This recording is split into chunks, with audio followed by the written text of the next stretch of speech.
ئەو باشوری کوردستانە حکومەتەکەی علمانە علمانیەت ئەمانەمان مەلاگوی کردە پەرلەمان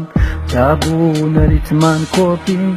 هەموو ئەهلی سەرچۆپین لای فەقیر شۆڕش گێڕین بۆ بێگانە مەیهێژێڕین ئەی جێنڕین و ئەی جێنڕین ناوی شۆڕش ئەجێنڕین هەموو حەزمان بەناو بەنگە مەلا کردوینی بەمانگا معجیزەی فەسڵی بەهارێ جاوەرە گولێ نەوارێ شۆڕشی مەرکز ئینشاء الله هەموو بنووسن سبحان الله شۆڕش لای سەڵفینیە گیرفان وردەیتیانە هەموو وێڵی ناموسین 5 ملیۆن فەیلسوفی هەموو جیبارن بە مەککە کەس احترافمان پێ ناکە ئەکتیڤمان دابەزیوە بۆ لای ئەژنۆمان لەرزیوە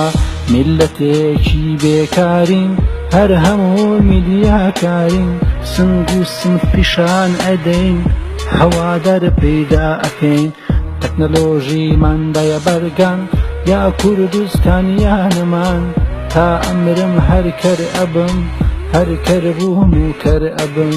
جێیشا نازی مەهەیمانگا دوێنە لە شەهاخ کەرمانەگا شۆڕش ئەکەین بە قەڵام مەلەش ئەمانگە لەسەر ڕەقم هەموو هەر شۆڕش ژێڕین لەناو جێگەی ناوێرین کاتێدا عشمان شکان کە ئاڵاکەیمانە سووتان پێشتر ماچمان کرد ئەحەد ئەحەد لە پێناو ناوی محەممەد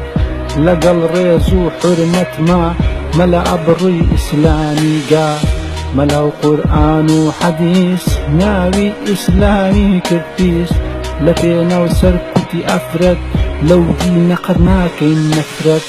شەڕی داعش ئەکەین هەر یەڵە بڕن ئەڵڵاه ئەکبەر کوڕی مەلیکی سەعود ئەڵڵا بۆی دانێ حدود پارەی حەج نەبا بەژیانی بیخە تەکنیکم پەردەشیانی بەرزانی تاڵەبانی بەڕاستی پاڵەوانی ئێمە جارێ خۆمان کەرین چۆن ئەتوانین ڕابڕین شەڕش و شت دروست نابێ پاش بخەون خەمتان نەبێ